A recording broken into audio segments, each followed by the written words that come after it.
إن الحمد لله نحمده ونستعينه ونستغفره ونتوب إليه ونعوذ بالله من شرور أنفسنا وسيئات أعمالنا من يهده الله فلا مضل له ومن يضلل فلا هادي له وأشهد أن لا إله إلا الله وحده لا شريك له وأشهد أن محمدًا عبده ورسوله صلى الله عليه وآله وصحبه وسلم تسليما كثيرا أما بعد.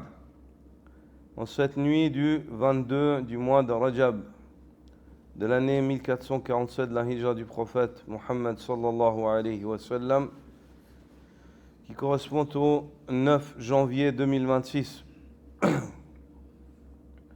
j'aimerais voir avec vous un thème que j'avais promis aux frères, l'ayant développé avec les frères albanophones lors de leur visite la dernière fois. Ce thème est le suivant, il s'appelle Aqsamu Sa'in, les catégories de ceux qui s'efforcent, les catégories de ceux qui s'efforcent. Alhamdulillahi alladhi khalaqa al-insana lis-sa'i wal-kadh. Les louanges reviennent à Allah, celui qui a créé l'homme afin que l'homme chemine et s'efforce.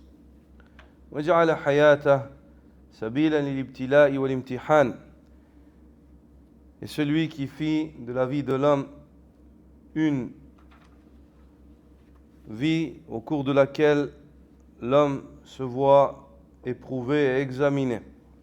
فقال سبحانه, il dit, gloire à lui, Ya ayyuhal insan, innaka kadihun ila rabbika kadhan famulaqi. Ô toi l'homme, tu t'efforces vers ton Seigneur par de nombreux efforts, sache que tu vas le rencontrer. Wa qala azza wa jal, fa idha faraghta fansab wa ila rabbika farghab. Lorsque tu te libères de tes occupations mondaines, c'est-à-dire que l'homme doit être occupé dans ce dunya, ne doit pas être oisif. Lorsque tu te libères de tes occupations, fansab, dédie-toi entièrement à l'adoration d'Allah subhanahu wa ta'ala. Wa ila rabbika farghab, et recherche ce qu'il y a auprès de ton Seigneur. Nahmaduhu hamdan yaliqu bi jalali. Nous le louons d'une louange qu'il sied ou qui revient de droit à sa majesté. Wa nastahdihi wa nastaghfiruh. Nous implorons sa guidée ainsi que son pardon. Wa na'udhu billahi min shururi anfusina wa sayyiati a'malina. Et nous cherchons refuge auprès d'Allah contre les maux de nos êtres et les méfaits de nos œuvres. Wa ashhadu an la ilaha illa Allah wahdahu la sharika lah.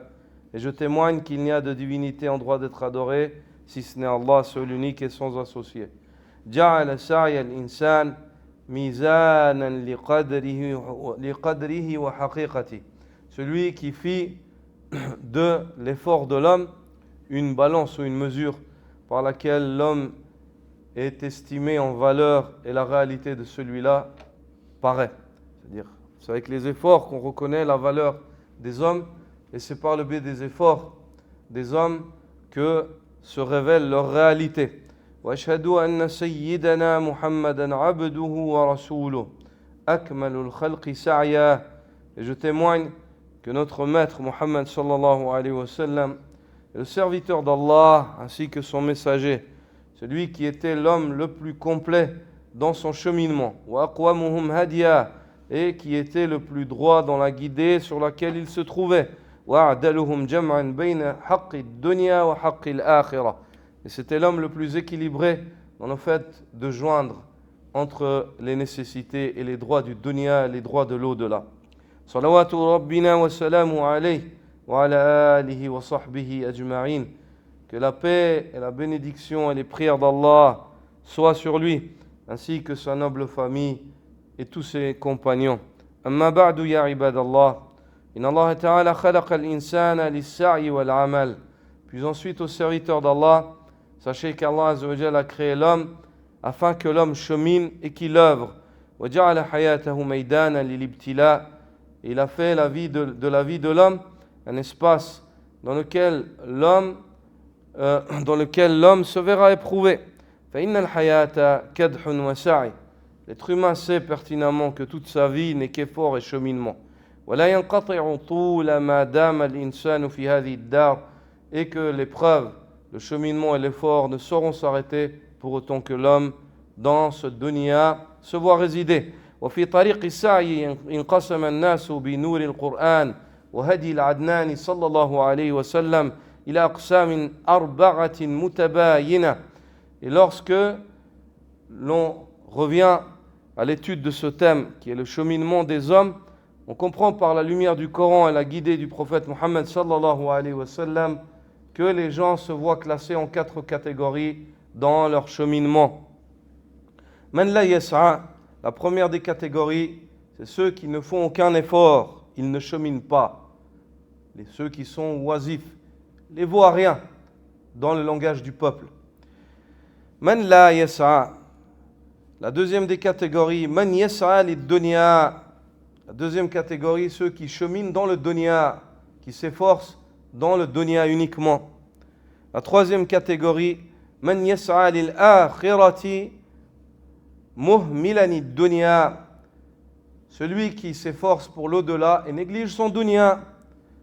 Et la quatrième catégorie, wa man jama'a bayna hasanati ad-darain, ceux qui joignent entre les faveurs des 2 demeures. Ils s'efforcent pour le dunya et ils s'efforcent pour l'au-delà. فليس المؤمن بخامل ولا بطال ولا يكون فارغا لا في الدنيا ولا في دين. Le croyant, il ne lui sied pas d'être inactif ou d'être oisif. Il ne lui sied pas d'être inoccupé, ni dans le dunya ni dans le din. Un bon croyant, c'est pas possible qu'il passe une journée où il n'est pas du tout occupé. Ou il est occupé avec son dunya, parce qu'il vit dans le dunya, ou il est occupé avec le din. Parce que dès qu'il est libre, فَإِذَا فَرَغْتَ فَانْصَبْ. Allah Azza wa Jalla lui dit, lorsque tu te libères, adonne-toi au culte pour lequel je t'ai créé. القسم الأول البطالون الذين لا يسعون لا في دنيا ولا في آخرة. La première des catégories donc, ce sont ceux qui sont oisifs, inactifs, ceux qui ne cheminent ni dans le dunya ni dans l'au-delà. Ils avancent ni dans ce bas monde ni dans l'au-delà. وهؤلاء قعدوا عن المعالي ورضوا بالخمول وأعرضوا عن العمل وهم أبغض الخلق إلى الله تعالى. Quant à cette catégorie-là, ils se sont montrés distants quant au rang de noblesse. Ils ne veulent pas être nobles. Ils veulent être bas. Ils ont choisi eux-mêmes.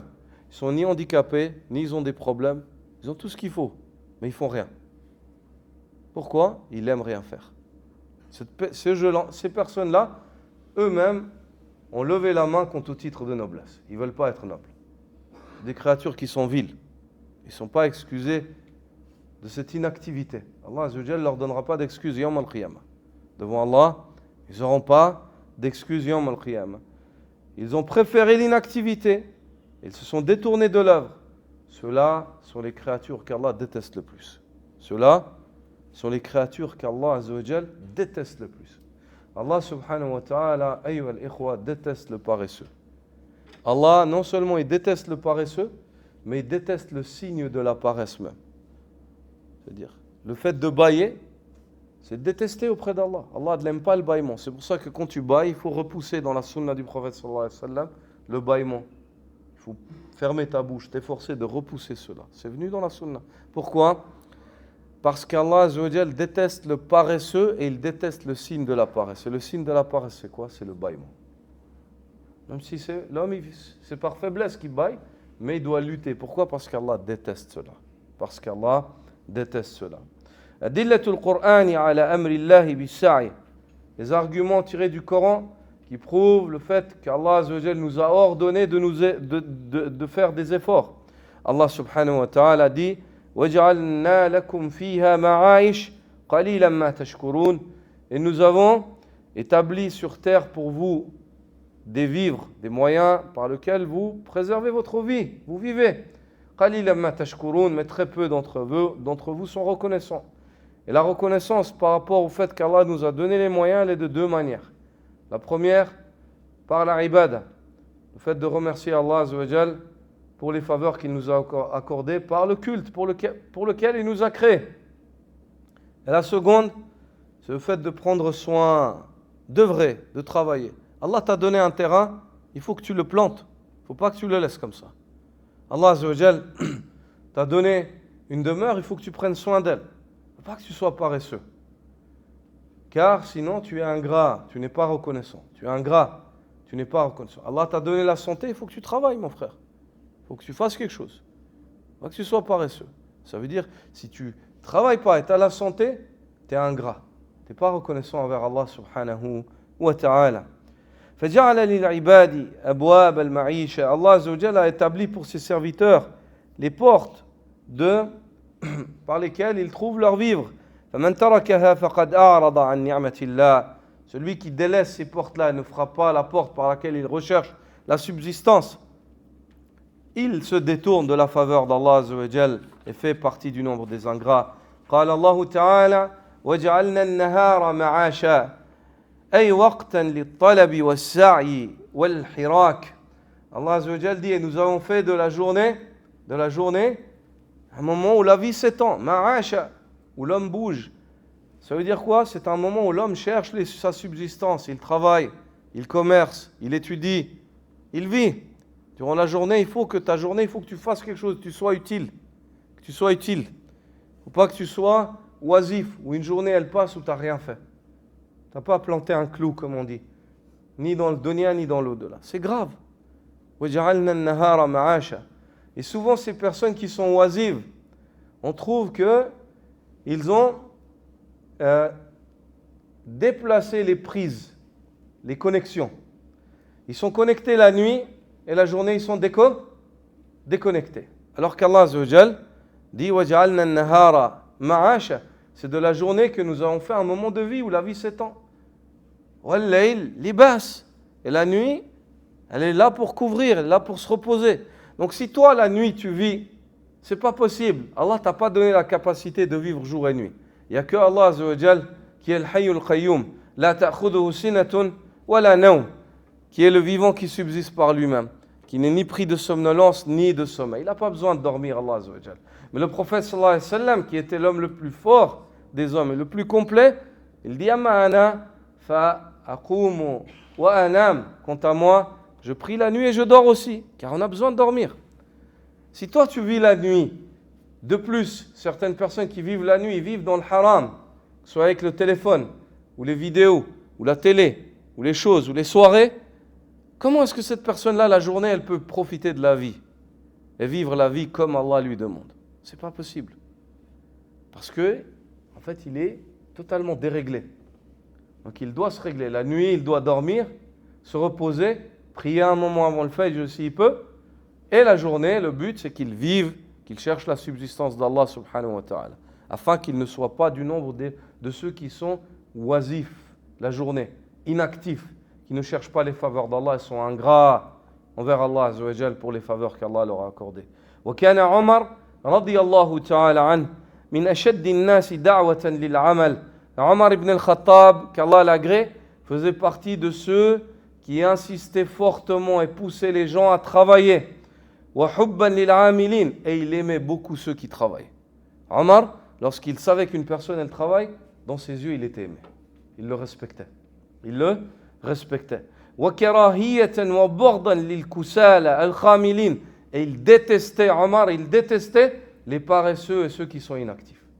Quand il savait qu'une personne n'était pas active, Omar radiyallahu ta'ala anhu ne l'aimait pas. Omar ne l'aimait pas.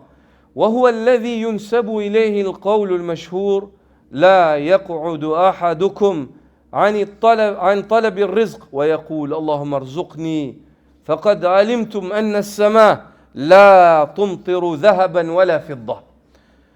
Et c'est de Omar, cette parole qui est narrée, où on fait référence, on la remonte à lui, où certains disent que Omar aurait dit, cette parole célèbre, que l'un d'entre vous ne se mette pas dans une situation dans laquelle il ne cherche pas la subsistance, il ne travaille pas, puis il s'assoit et dit « Oh Allah, accorde-moi le rizq ».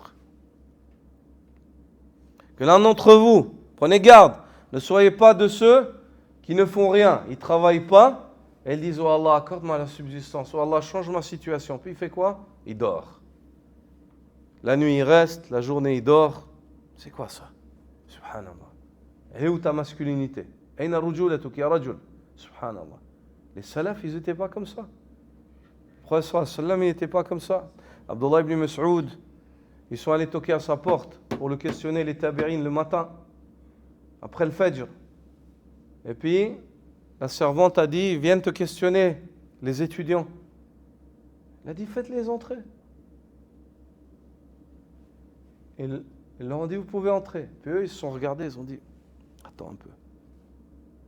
Puis ils ne sont pas rentrés. Ibn Mas'ud, il les attend. Quand ils sont rentrés, il a dit, qu'est-ce qui vous a fait tarder? Je vous ai donné la permission d'entrer plus tôt. Ils ont dit, subhanallah, c'est le matin.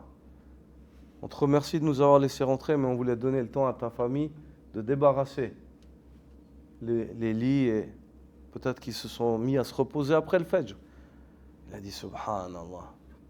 Il a dit, avez-vous donc osé penser que vous avez tapé à la porte d'un homme qui est insouciant? هل ظننتم أنكم طرقتم باب عبد غافل? Il a dit, avez-vous osé penser que vous avez tapé à la porte d'un homme qui est insouciant? Il ne se soucie pas du fait que le matin, Allah Azza wa Jal, il donne la baraka, elle descend. Il va laisser les gens de sa famille dormir alors que la baraka. Un des salafs, son fils, il dormait le matin, il l'a poussé avec le pied du lit. Il l'a poussé avec le pied, il a dit, Inham. Il a dit, lève-toi. Il a dit, les gens, ils sont là, ils attendent la baraka qui descend d'Allah Azza wa Jal. À ce moment-là, ils vont la chercher. Et toi, il a dit, quand est-ce que tu veux la recevoir? Alors que tu lui as tourné le dos. Sors de ce lit. Il a dit, sors de ce lit. Mais il n'y a pas besoin, toi le jeune qui m'écoute, il n'y a pas besoin que ton père il te dise de sortir du lit. Sors-toi, subhanallah. Qu'est-ce que tu attends?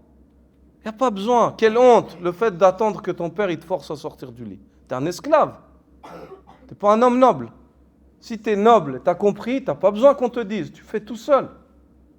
Tu bouges, tu sors. Ça peut arriver une journée où tu es fatigué, où tu as excès. Ça peut arriver. Mais ça ne doit pas être ton quotidien. Tu ne dois pas être connu comme ça. C'est grave. Il faut changer ça. Ça, ce n'est pas le critère des hommes. Ça, ce n'est pas le critère des hommes. Et les sahaba, ils n'étaient pas comme ça. Radiyallahu anhum. Parce qu'ils n'ont pas vu le prophète sallallahu alayhi wa sallam être comme ça. Parce qu'Allah, il n'aime pas ça. Parce qu'Allah, Azza wa Jal, il n'aime pas ça. Omar, radiyallahu ta'ala anhu, dit, ne vous mettez pas dans cette posture où l'un d'entre vous ne fait rien. Il ne fait pas l'effort de chercher sa subsistance et il dit, oh Allah, accorde-moi la subsistance. Allahumma arzuqni. Faqad alimtum anna as-sama' la tumtiru dhahaban wa la fidda. Vous savez très bien pertinemment que les cieux ne font pas descendre. Il ne pleut pas des cieux, ni l'or, ni l'argent. Allah Azza wa Jal n'a pas décrété que l'or et l'argent ils descendent des cieux comme ça. C'est juste, la subsistance est dans les cieux, mais Allah il a mis des causes dans le dunya. Et Allah subhanahu wa ta'ala, ayyuha al-ikhwa, regarde, Allah subhanahu wa ta'ala, il aurait pu tout créer en lui disant soit et ça a été. Mais il a destiné des journées, à chaque chose une journée, pour montrer aux hommes qu'il y a des étapes. Que dans ce dunya, Allah il a décrété des étapes. Maryam, alayha salam, Umm Isa alayhi salam, lorsque Allah lui a accordé quoi? Allah lui a accordé un enfant qu'elle a porté dans son ventre sans avoir de relation. Isa, il est né sans père. C'est-à-dire il lui a accordé quelque chose qui n'existe pas à la base dans les règles physiques du dunya que nous connaissons. Mais malgré cela, il lui a accordé un enfant qui parlait dans le berceau. Inni Abdullah, je suis le serviteur d'Allah. Atani al-kitab, il m'a donné le livre. Wa ja'alani nabiyya. Les fils d'Israël, ils étaient choqués. Tu vois un bébé dans le berceau, tu t'approches de lui, il dit Inni Abdullah, je suis le serviteur d'Allah. Atani al-kitab, il m'a donné le livre. Wa ja'alani nabiyya, il a fait de moi un prophète. Subhanallah. Il parle. Un bébé, il parle. des choses qui sortent du commun, du normal, de ce que les gens y connaissent. C'est bouleversant quand tu vois ça. Malgré ça, Allah Azza wa Jalla, avec toute cette capacité, lorsque Mariam, les douleurs de l'accouchement, elles sont venues, lisez surat Mariam. فجاء المخاض إلى جذع النخلة قالت يا ليتني مت قبل هذا كنت نسيا منسيا. Lorsque les douleurs sont venues, hein, elle dit malheur à moi, si seulement j'étais morte avant. Tellement elle avait. Qu'est-ce qu'Allah Azza wa Jalla lui a dit? وهزي إليك بجذع النخلة تساقط عليك رطبا جنيا فكلي واشربي وقري عينا. Secoue le tronc du palmier. تساقط عليك رطبا جنيا. Lorsque tu l'auras secoué, tomberont sur toi des dattes fraîches. Alors qu'il lui a accordé un enfant, son père, alors qu'il lui a accordé un enfant qui est prophète, il lui a accordé des choses merveilleuses. Mais ici, il veut nous montrer quoi? C'est quoi le message? Ahlul ilm disent, la faïda dans cette ayah, c'est qu'Allah veut montrer aux hommes qu'ils doivent prendre les causes. Tu veux le rizq dans le dunya, tu veux le matériel, même dans les situations les plus difficiles, tu dois faire l'effort. Est-ce qu'il y a une situation plus difficile pour les êtres, parmi les situations les plus difficiles pour un être humain dans le dunya, c'est l'accouchement pour les femmes. C'est pour ça que la femme qui meurt, la croyante qui meurt en état d'accouchement, ça fait partie des causes du martyre. Malgré cette difficulté, Huzi ilayki bi jiz'in nakhlat. Secoue le tronc du palmier. Prends les causes. Ya Allah, prends les causes. C'est difficile, tu es dans une situation. Oui, c'est vrai, mais tu dois faire l'effort. Tu ne dois pas être lâche. Une personne qui ne veut pas prendre les causes, ça c'est un caractère de lâche. Et l'islam, il n'aime pas la lâcheté. C'est une religion qui, la lâcheté, elle est hostile à Allah Azza wa Jalla. Et le lâche, ce n'est pas le caractère du croyant. De baisser les bras, de dire j'arrive pas, je peux pas, j'arrive pas. C'est quoi ça? Bismillah, Allahu Akbar. Fais l'effort. Il y a des douleurs et des difficultés, ce n'est pas un problème, alhamdulillah. Si Allah il décide, ça va se passer. Toi, tu es récompensé. Parce que tu es récompensé pour l'épreuve, tu es récompensé pour l'effort que tu fais. Et Allah, wallah, il t'accordera le succès. Jamais, Allah Azza wa Jalla, il ne trahit pas ses serviteurs. Un serviteur qui est sincère et fait l'effort, malgré les difficultés, il arrivera à bon port, Inch'Allah. Malgré les difficultés, il arrivera à bon port, Inch'Allah. وفي ذات الوقت حث الإسلام وأتباعه على العمل. Et par conséquent, l'islam, ses partisans, les a poussés, les a motivés à œuvrer. وأمر بالسعي والكد لكسب الرزق. Et il leur a ordonné de cheminer et de redoubler d'efforts pour atteindre leur subsistance. قال تعالى هو الذي جعل لكم الأرض ذلولا فامشوا في مناكبها وكلوا من رزقه. C'est Allah Azza wa Jal qui a fait pour vous de la terre une étendue, ذلولا. Il l'a assujetti. فامشوا في مناكبها. Vaguez donc dans les contrées d'Allah Azza wa Jal, de cette terre. وكلوا من رزقه. Et mangez sa subsistance. Al-Aya, les ulama disent, avant le fait qu'Allah Azza wa Jal te dise mange de la subsistance, qu'est-ce qu'il dit? Famshu fi manakibiha. Vaguez dans les contrées de la terre d'Allah Azza wa Jal.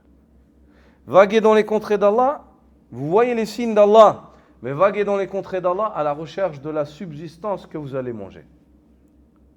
Vaguez dans les contrées d'Allah à la recherche de la subsistance. Dans l'Aya, il y a un dalil quant au fait que l'islam, il appelle ses partisans à prendre les causes pour atteindre la subsistance.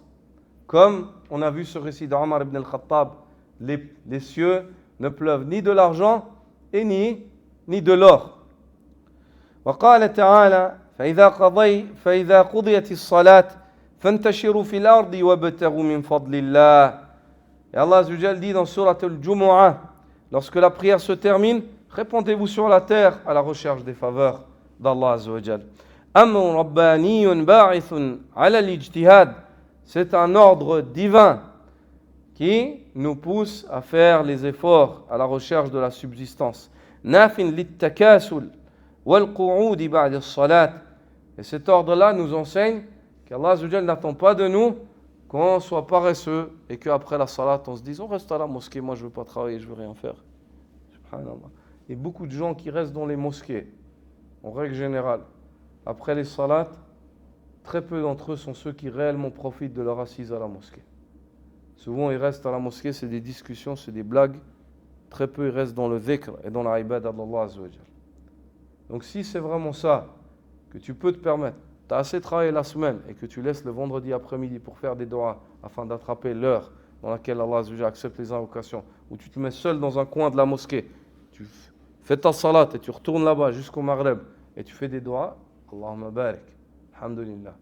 فإذا فرغت فانصب. Lorsque tu te libères, dédie-toi au culte pour lequel Allah Azza wa Jal t'a créé, mais ce n'est souvent pas le cas.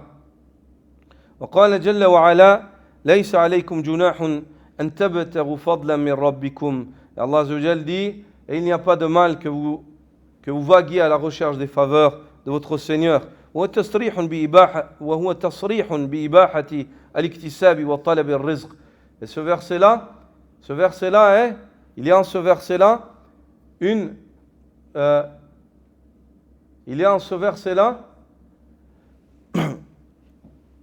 un message évident quant au fait que la recherche de la subsistance est une chose qui est permise et qui est demandée aux musulmans. Allah Azza wa Jal dit وَآخَرُونَ يَضْرِبُونَ فِي الْأَرْضِ يَبْتَغُونَ مِنْ فَضْلِ اللَّهِ وَآخَرُونَ يُقَاتِلُونَ فِي سَبِيلِ اللَّهِ. Et tandis que d'autres vaguent sur la terre à la recherche des faveurs d'Allah, de leur subsistance, et tandis que d'autres luttent dans le sentier d'Allah. Dans cette ayah, Allah a joint d'entre deux catégories de personnes. Ceux qui luttent pour subvenir à leurs besoins, à ceux de leur famille, et ceux qui luttent dans le sentier d'Allah. Il les a mis au même rang, subhanallah. Allahu Akbar. وآخرون يضربون في الأرض يبتغون من فضل الله وآخرون يقاتلون في سبيل الله. Et il les a excusés, ces deux catégories-là, de ne pas se lever longtemps la nuit. فاقرؤوا ما تيسر منه. Lisez ce que vous pouvez du Coran durant la nuit. Ces deux catégories-là, auprès d'Allah, sont excusés de ne pas se lever longtemps la nuit. Qui sont ceux-là? Ceux qui travaillent. Ceux qui travaillent pour préserver leur famille et leur honneur. Et les deuxièmes, c'est ceux qui luttent dans le sentier d'Allah. Subhanallah. Cela, il y a un hadith du prophète sallallahu alayhi wa sallam. Les sahaba ont vu un homme dans lequel il paraissait, il y avait des signes de travail, que c'est un homme, tu le vois comme ça, tu vois que c'est un homme qui fait l'effort, qui bosse, un bosseur. Et les sahaba, certains parmi les compagnons qui étaient là, ils ont dit, Ya Rasulallah, si seulement l'effort de cet homme-là était fi sabilillah, dans la lutte dans le sentier d'Allah. Après, Sallallahu les a regardés et il leur a dit, si cet effort qui paraît sur cet homme-là, c'est-à-dire il paraît de lui que c'est un homme qui est un bosseur, il fait l'effort, si cet effort-là, c'est parce qu'il a à la maison des parents qui sont à sa charge, il est fi sabilillah. Si cet effort-là, ce qui paraît de cet effort-là, du fait que cet homme-là soit un travailleur, c'est parce qu'il a une femme et des enfants et il désire les préserver du besoin des gens, il est fi sabilillah. Et si cet effort-là qui paraît, c'est par ostentation, pour qu'on dise de lui c'est un bosseur, il est fi sabili shaytan. Il est dans la voie du shaytan. S'il fait ça, pourquoi? Pour que les gens disent c'est un bosseur. Ça change quoi que les gens disent c'est un bosseur, c'est pas un bosseur. Mais si la personne, elle travaille pour nourrir sa famille, pour que sa famille manque de rien, ou pour aider ses parents, alhamdoulilah, et pour ne pas tendre la main aux gens, Allahu Akbar, il est comparé à celui qui lutte dans le sentier d'Allah, par la bouche du prophète sallallahu alayhi wa sallam. Et le Coran ici, Allah Azza wa Jalla les a mis dans la même catégorie, dans le fait de les excuser. Ces deux catégories-là, il les excuse de ne pas se lever beaucoup la nuit, car durant leur journée, ils sont très très préoccupés. وهذا وصف أهل العمل والحركة لا أهل البطالة والجمود. Et voici comment est-ce qu'Allah Azza wa Jalla, dans son Coran et la sunna du prophète sallallahu alayhi wa sallam, comment est-ce qu'elle a qualifié ceux qui s'efforcent et qui font des efforts, et non pas ceux qui sont oisifs et inactifs. أمر رباني باعث على الاجتهاد ناف للتكاسل والقعود. Dans ce verset-là, il y a indirectement en fait un ordre divin qui nous pousse à faire des efforts et non à rester oisif et inactif. وكان عمر إذا أعجبه إنسان سأل هل له من عمل. Et Omar ibn al-Khattab, lorsqu'une personne elle passait devant, il lui plaisait. Il y avait quelque chose qui lui plaisait chez cette personne, dans sa manière d'être. Et lorsque Omar voyait cela, il disait, regardez la question qu'il posait, est-ce qu'il travaille? Quand il voyait quelqu'un qui passait et qui lui plaisait, un jeune, il disait, Masha'Allah, celui-là, il disait, est-ce qu'il travaille? Est-ce qu'il travaille? Allahu min amal. Fa'in qila la saqata min aynayh. Lorsqu'on disait non à Omar, non, il ne travaille pas, il perdait de l'estime. Omar, il ne regardait plus cette personne. Il perdait de l'estime dans les yeux d'Omar. Pourquoi? Parce qu'il a conscience de ces textes. Il a lu la parole d'Allah Azza wa Jal. Il la comprend bien. Il sait ce que Allah Azza wa Jal attend de nous. Il sait ce que Allah Azza wa Jal attend de nous. Et ça, les frères, si c'est aux yeux d'Omar, qu'en est-il devant Allah? Quelle est la valeur de cet amour? Et ça, c'est pire encore. C'est là où c'est grave. Parce que le fait qu'une personne, elle baisse son estime dans les yeux d'Omar, pourquoi? Parce que cette personne-là, par son acte, elle baisse en valeur auprès d'Allah. Parce que les Sahaba, leur estime, leur respect, et les choses, ils les pesaient avec le Coran et la Sunna, pas avec les émotions où je pense, où je vois. C'est pour ça que Abdullah ibn Mas'ud dit فَمَا رَأَى الْمُسْلِمُونَ حَسَنًا فَهُوَ عِنْدَ اللَّهِ حَسَنٌ وَمَا رَأَى الْمُسْلِمُونَ سَيِّئًا فَهُوَ عِنْدَ اللَّهِ سَيِّئٌ. Ce que les musulmans voyaient comme bon, dit Ibn Mas'ud, les musulmans, les Sahaba, les Muhajirin, les Ansar, ce qu'ils jugeaient bon, sachez qu'auprès d'Allah c'est bon. Et ce que les musulmans jugeaient comme mauvais, Abdullah ibn Mas'ud dit, sachez qu'auprès d'Allah c'est mauvais. Auprès d'Allah c'est mauvais. وكان يأمر الناس بتعلم الحرف والمهن ويقول يوشك أحدكم أن يحتاج إلى مهنة وإن كان من الأغنياء. Omar radiyallahu ta'ala anhu, lorsqu'il était calife, il ordonnait aux gens d'apprendre des métiers et des professions. Regardez ça, subhanallah. Omar, il ordonnait aux gens d'apprendre des métiers et des professions, subhanallah. Lisez, regardez ces textes, subhanallah. Ils sont où les musulmans aujourd'hui? Les musulmans qui font rien de leur vie. Ni ils veulent aller aux études, ni ils veulent faire un apprentissage, ni ils veulent travailler, ni ils veulent... Il sert à rien. Ah frère, moi je pratique, moi. Wallah, t'es encore loin de la pratique, mon frère. T'as rien compris. Regarde. Il ordonnait aux gens d'apprendre des métiers. Il leur disait, il se peut que l'un d'entre vous ait un jour besoin d'un métier, même s'il fait partie des riches. Même s'ils étaient riches, il leur ordonnait d'apprendre un métier. Ça ne veut pas dire que tu es riche, tu vas être riche toute la vie. Demain, il se peut que tout d'un coup, ta richesse, Allah, il t'éprouve et tu n'as pas de métier. Comment tu fais? Mais si tu as un métier, alhamdoulilah, où que tu ailles sur terre, tu peux trouver du travail. On te demande, tu sais faire quoi? Je sais faire ça. Je sais faire ça.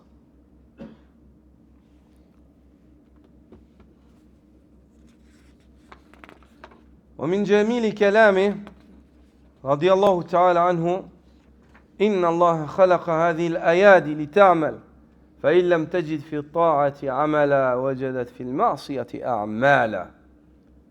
Et parmi les belles paroles qui sont narrées de lui, radiyallahu ta'ala anhu, il a dit, Allah a créé ses mains pour qu'elles travaillent, pour qu'elles fassent des efforts. Les mains, elles sont faites pour quoi? Pour œuvrer, ou dans le dunya, ou dans le din.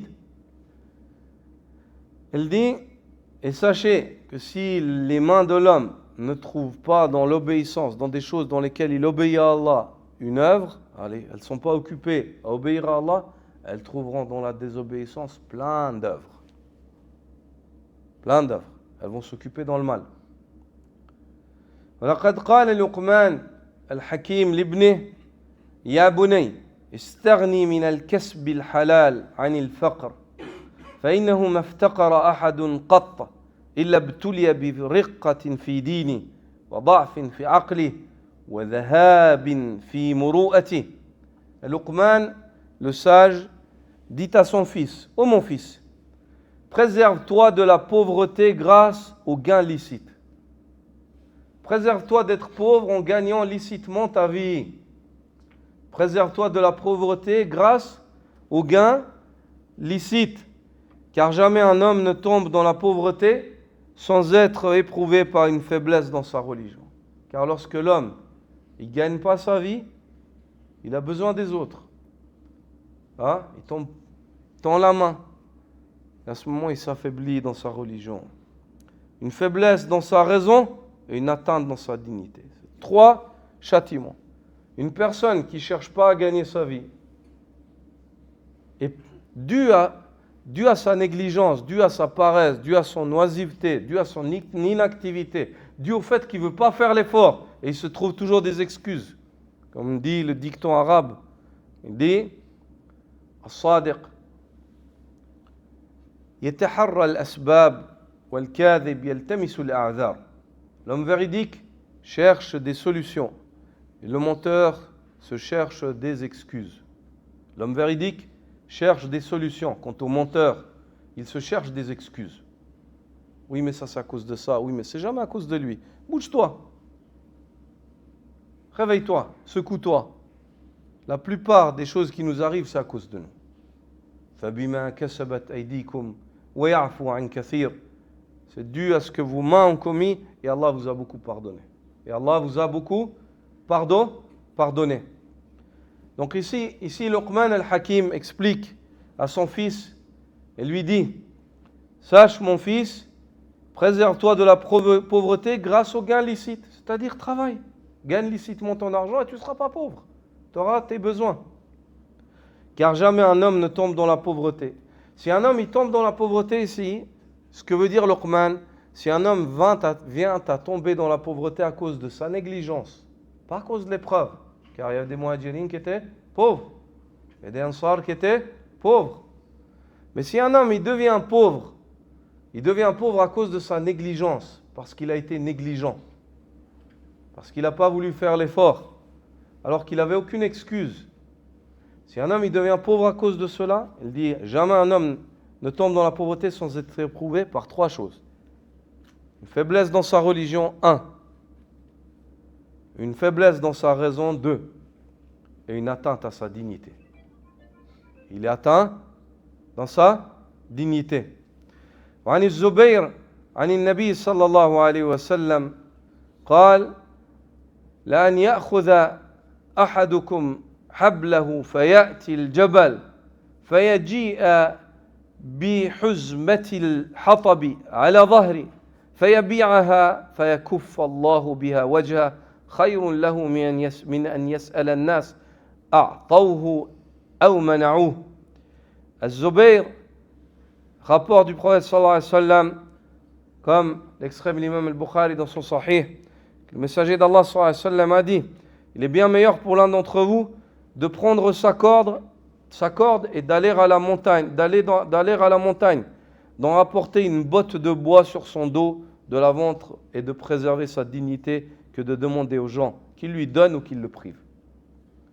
C'est mieux pour toi, dit le prophète sallallahu alayhi wa sallam, de faire ce travail difficile.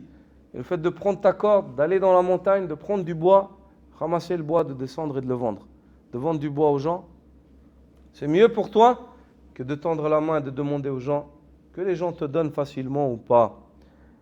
ورواه الإمام أحمد والنسائي أنه جاءه رجلان يسألانه الصدقة. L'imam Ahmad et Nasa'i rapportent tous deux que 2 hommes sont venus au prophète sallallahu alayhi wa sallam et lui demandent la sadaqa. فرفع فيهما البصر وخفضه فوجدهما جلدين قويين فقال إن شئتما أعطيتكما ولا حظ فيها لغني ولا لقوي مكتسب. Le prophète sallallahu alayhi wa sallam, comme le rapporte l'imam Ahmed ou Nasa'i, 2 hommes vinrent lui demander la charité. Et le prophète sallallahu alayhi wa sallam les regarda de haut en bas. Il les a regardés de haut en bas. Quand ils sont venus lui demander, il les a regardés de haut en bas. Et il les trouva vigoureux et robustes. Il les a vus en bonne santé, capables de travailler. Et il leur a dit alors, si vous voulez, je vous donne de l'aumône. Mais sachez qu'à la base, il n'y a aucune part dans cette aumône. Allah n'a donné aucune part, aucun caractère licite dans l'aumône pour une personne, pour l'homme aisé, ni pour celui qui est capable de travailler et de gagner sa subsistance. Celui qui est capable de travailler, de gagner sa subsistance et il prend de l'argent qu'on lui donne, cet argent-là, il est illicite auprès d'Allah. Cet argent-là, il est illicite auprès d'Allah. Il n'a pas la baraka dans cet argent-là. Quand il n'a pas la baraka, ça veut dire qu'il n'y a pas de khayr. Ça veut dire qu'il n'y a pas de khayr. Abdullah ibn Omar, comme le rapporte l'imam Muslim dans son Sahih, rapporte que le prophète sallallahu alayhi wa sallam a dit La tazalu al-mas'alatu bi ahadikum hatta yalqa Allah wa laysa fi wajhihi muz'atu lahm. La mendicité ne cessera d'accompagner l'un d'entre vous jusqu'à ce qu'il rencontre Allah alors qu'il n'aura plus sur le visage un lambeau de chair. C'est-à-dire, une personne qui mendie, il demande aux gens, alors qu'il peut travailler, Yawm al-Qiyamah, il vient et sur son visage, il n'y a que les os, il n'y a pas de chair. Il vient avec l'os. Il vient Yawm al-Qiyamah, il n'y a pas un lambeau de chair sur son visage. وعن عبد الله بن عمرو قال الزهد في الدنيا يريح القلب والبدن والرغبة فيها تكثر الهم والحزن والبطالة تقسي القلب. Et Abdullah ibn Amr ibn al-As dit le détachement vis-à-vis de ce bas monde apporte le repos au cœur et au corps, tandis que l'attachement à celui-ci multiplie les soucis et les peines, et l'oisiveté endurcit le cœur. L'oisiveté, le fait d'être inactif, endurcit le cœur. وقال ابن مسعود رضي الله تعالى عنه إني لا أكره أن أرى الرجل فارغا لا في أمر دنياه ولا في أمر آخرته. Je déteste voir un homme, dit Ibn Mas'ud, oisif, ni occupé par les affaires de sa vie d'ici-bas, ni par celles de sa vie future. وقال ابن القيم رحمه الله وأبغض الخلق إلى الله البطال الذي لا في شغل الدنيا ولا في سعي الآخرة فهذا كل على الدنيا والدين. Ibn al-Qayyim dit, la créature la plus détestable auprès d'Allah est l'homme oisif, celui qui n'est ni engagé dans une occupation utile pour sa vie d'ici-bas, ni dans un effort pour son au-delà. Un tel individu représente un fardeau pour ce monde et pour la religion. Un tel individu représente un fardeau pour ce monde et pour la religion.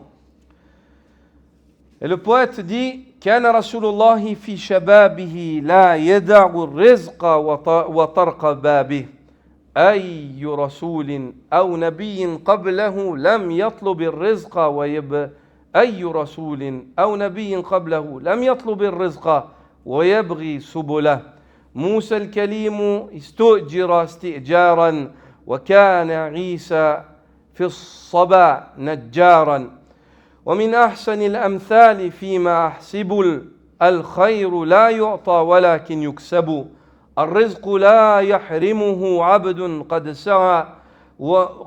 قد سعى مضيقا عليه أو موسعا. Le poète dit, le messager d'Allah dans sa jeunesse ne délaissait jamais la recherche de la subsistance ni ses voies. Quel messager ou prophète avant lui n'a pas cherché sa subsistance et poursuivi ses moyens? Moïse, l'interlocuteur d'Allah, fut engagé comme salarié et Jésus, dans son enfance, exerçait le métier de charpentier. Parmi les plus belles sagesses, selon ce que je considère, le bien n'est pas offert gratuitement, il se mérite. Ou si on veut dire en vers poétique en français, le bien se mérite et ce n'est pas gratuitement qu'il est offert. Et la subsistance n'est jamais empêchée à un serviteur qui s'efforce que ses moyens soient restreints ou qu'ils soient larges. Le poète, il a eu raison. Le prophète sallallahu alayhi wa sallam a travaillé. Dans sa jeunesse, il travaillait. Ils lui ont dit, tu travaillais? Il a dit, j'étais berger. Toi aussi, tu étais berger. Tous les prophètes étaient bergers. Toi aussi, tu étais berger. Oui, j'étais berger. Je gardais pour quelques broutilles. Je gardais les troupeaux de Quraïsh.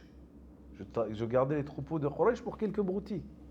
C'est-à-dire pour me suffire, pour ne pas avoir besoin de demander aux gens. Le prophète sallallahu alayhi wa sallam. Moussa alayhi salam a travaillé. Aïssa, il était charpentier. Donc, le poète dit, parmi les plus belles sagesses, selon ce que je considère, le bien se mérite et ce n'est pas gratuitement qu'il est offert. Il faut mériter le bien, pas le demander gratuitement, le khayr. Et la subsistance n'a jamais été empêchée. Allah n'a pas empêché la subsistance à celui qui s'efforce, qu'il soit pauvre ou qu'il soit riche. Une personne qui s'efforce, Allah lui donne. Wallah, Allah lui donne. Il n'y a aucun doute. Vous êtes convaincu de cela, vous le savez. Wallah, vous le savez. Si vous vous dites, je ne sais pas, vous mentez, ou alors vous n'avez jamais essayé, vous n'avez jamais voulu essayer. Toute personne qui a essayé sait qu'Allah lui donne. Il sait qu'Allah lui donne. C'est facile? Non, c'est pas. Il n'y a rien de facile. Des fois c'est un peu plus difficile, des fois moins. Mais Allah il donne. Allah subhanahu wa ta'ala, il donne.